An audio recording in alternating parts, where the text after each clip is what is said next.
प्यारे विद्यार्थियों, सुप्रभात। हमारा PA1 समाप्त हो चुका है और आपने हिंदी की वीडियो अच्छी तरह देखी और उसको अभ्यास किया और कई बच्चों ने अच्छे नंबर प्राप्त किए हैं और कई बच्चों ने एग्जाम के दौरान, परीक्षा के दौरान कई सवाल किए, कई कॉल करी, तो उनका भी धन्यवाद।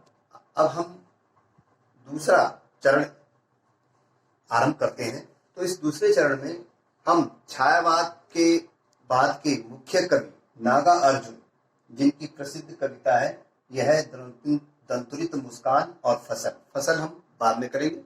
पहले यह दंतुरित मुस्कान। नागा अर्जुन छायावाद के बाद के बड़े प्रसिद्ध कवि है। ये मानव जीवन से जुड़ी हुई समस्याओं को बड़े ही मार्मिक ढंग से आपके सामने प्रस्तुत करते हैं, चाहे वो राजनीति की हो या सामाजिक की हो या आम आदमी के जीवन को इन्होंने बखूबी अपनी कलम से उकेरा है। तो ऐसी इनकी एक कविता है, यह है दंतुरित मुस्कान। यह है दंतुरित जैसे अंकुरित होता है। अंकुरित कैसा होता है? बीज डालते हैं, फिर वो निकलता है, नई कपोले निकलती है, तो वो अंकुरित हो गई। वैसे ही शब्द अच्छा बना है दंतुरित। जैसे छोटा बच्चा होता है, उसके नए दांत आते हैं, छोटे छोटे नए दांत आते हैं, वो दंतुरित हो गया। ये काव्य की भाषा है, दंतुरित मुस्कान। अब यहाँ कवि काफी लंबे समय के प्रवास के बाद, प्रवास माने दूसरे देश में गया हुआ था और अपने समय में अपने घर में काफी समय बाद आता है और जब वो अपने घर के आंगन में पहुंचता है तो उसका साक्षात्कार एक शिशु होता है। उसी पर यह आधारित कविता है और एक बच्चे का सौंदर्य का चित्रण इसके अंदर उकेरा गया है और सौंदर्य का संदेश यही है कि सुंदरता में ही जीवन का संदेश है। यदि जीवन सुंदर होगा तो जीवन सुगमय होगा।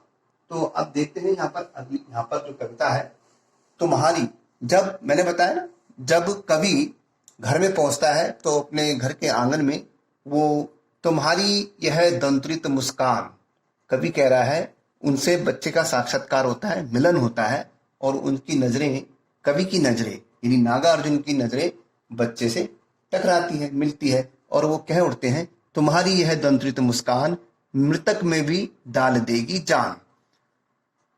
अर्थात तुम्हारी मुस्कान इतनी मधुर है कि मृतक में भी जान डाल देगी। अर्थात मृतक माने मरा हुआ। अब मरे हुए व्यक्ति के अंदर कभी जान आ सकती है? नहीं। तो ये एक प्रतीकात्मक है। मृतक माने जिस व्यक्ति के अंदर भाव नहीं है, भाव शून्य व्यक्ति को मृतक कहा गया है। अर्थात तुम्हारी मुस्कान ऐसी मधुर है कि जो भी देखे भाव शून्य व्यक्ति के अंदर भी प्रेम का संचार हो जाए।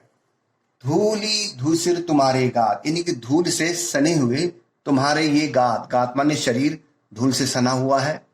ऐसा लगता है कवि को कि छोड़ तालाब, कि जैसे कोई तालाब, कमल तालाब को छोड़कर मेरी झोपड़ी में खिल रहे जलजात माने कमल, छोड़ तालाब मेरी झोपड़ी में खिल रहे जलजात। कवि को लगता है कि बालक की जो सुंदरता का जो यहाँ पर उपमा है वो एक कमल से करता है, जलजात से करता है, कमल से। ऐसा लगता है कवि को कि जैसे कोई कमल तालाब छोड़कर उसके घर के आंगन में खिल गया हो।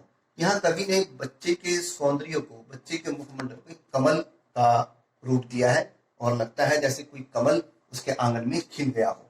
परस पाकर तुम्हारा ही प्राण, परस माने तुमसे छू कर, परस पाकर तुम्हारा ही प्राण। अगर कोई तुम्हें छू ले, तुम्हें आलिंगन उठा ले तो पिघल जल बन गया होगा कठिन पाषाण।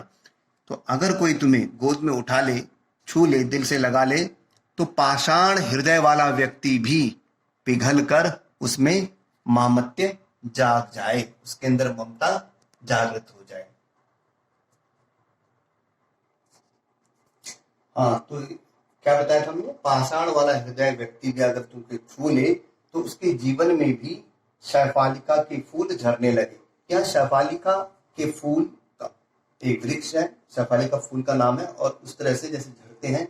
यहाँ कवि ने एक उपमा की है कि कोई अगर कोई तुम्हें, इस सुंदर बच्चे को कोई गले से छू ले तो उसके जीवन में भी सुंदरता अर्थात आनंद के फूल झरने लगे, अर्थात उसके जीवन में भी खुशी आ जाए। छू गया तुमसे कि झरने लगे शफालिका के फूल, बांस था कि बबूल। बांस और बबूल कैसे होता है देखने में? कटीला, खोखला, यानी रूखा व्यक्ति भी, रूखा और रूखा सूखा मतलब रूखा और कांटेदार, यानी कि जिसे हम बोलेंगे नीरस व्यक्ति, यानी ममता से सूखा व्यक्ति भी, अर्थात इस तरह से निर्मम व्यक्ति भी अगर आपको छू ले तो उसके जीवन में भी शैफालिका के फूल की तरह आनंद बरसने लगे। अर्थात जिस प्रकार शैफालिका के फूल वृक्ष गिरते हैं, उसी प्रकार उस व्यक्ति के जीवन में भी थोड़ा बहुत खुशी के पल आ जाएं।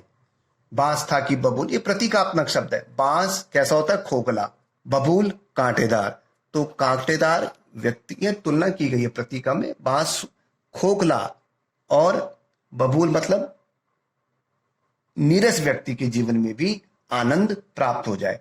तुम मुझे पाए नहीं पहचान, देखते ही रहोगे अनिमेष। अब यहां कवि कह रहा है कि कवि जब ये बातें अपने घर में पहुंचा और वो घर के आंगन में उनसे आंख मिलाकर ही बातें कर रहा है, तो कवि को लगता है कि शायद वो मुझे नहीं पहचान पाया, वो बालक पहचान नहीं पाया है। और वो लगातार इस तरह से, जैसे बालकों की एक आदत होती है कि वो अजनबी को ऐसे टकटकी लगाकर देखते रहते हैं। अनिमेष माने अपलक झपकते हुए देखना, स्टेयर एट, जिसे इंग्लिश में कहते हैं अपलक झपके देखता रह रहा है। कभी तो लगता है शायद ये थक गया होगा, तो यहाँ पर कहता है देखते ही रहोगे अनिमेष, क्या मुझे आप लगातार देखते ही रहोगे? थक गए हो? प्रश्न पूछ रहा है, थक गए हो? जैसे हम बच्चे से पूछते हैं क्या खाओगे, इस तरह बच्चे, तुम थक गए हो? आंखें लूं मैं फिर, क्या अपनी आंखें हटा लूं? अगर आप थक गए होंगे, क्योंकि लंबे समय से देख रहे हो, आप थक गए होंगे, आंखें हटा लूं? क्या हुआ? यदि हो सके परिचित ना पहली बार। यहाँ कवि स्वयं अपने आप से और बच्चे के जब सामने प्रस्तुत खड़ा तो प्रश्न पूछ रहा है कि क्या हुआ कि हम पहली बार एक दूसरे को न पहचान पाए, और फिर तुम्हारी माँ आई और माँ ने हमारा परिचय कराया। तुम्हारी माँ ने माध्यम बनी होती आज, मैं ना सकता देख, मैं ना पाता जान।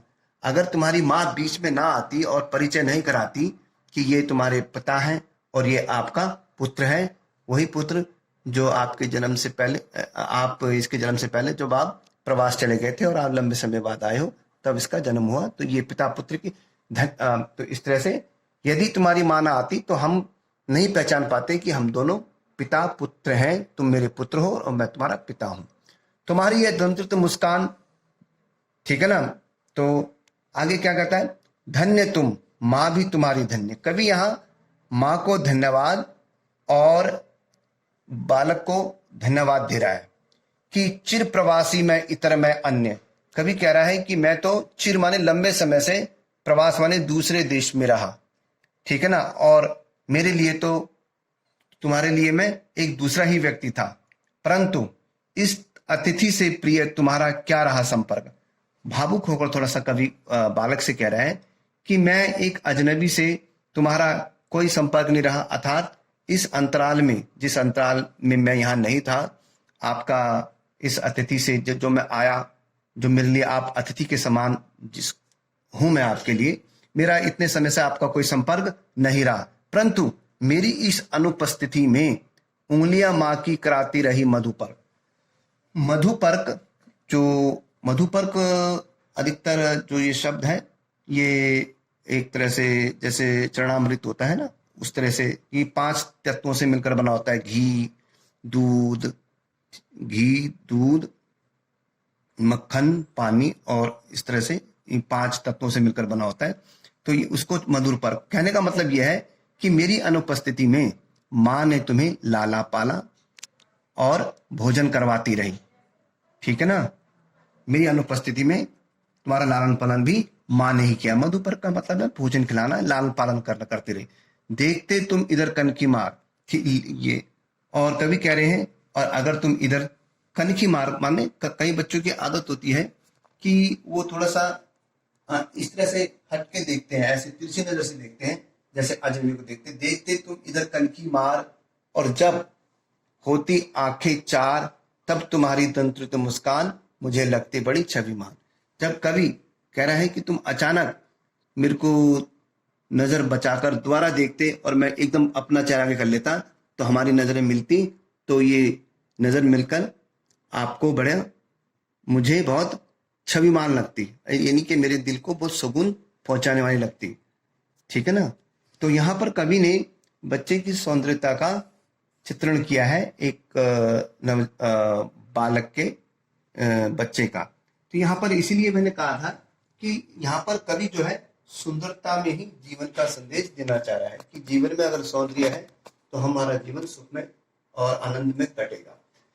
अगली पंक्ति अगली कविता फसल हम कल करेंगे।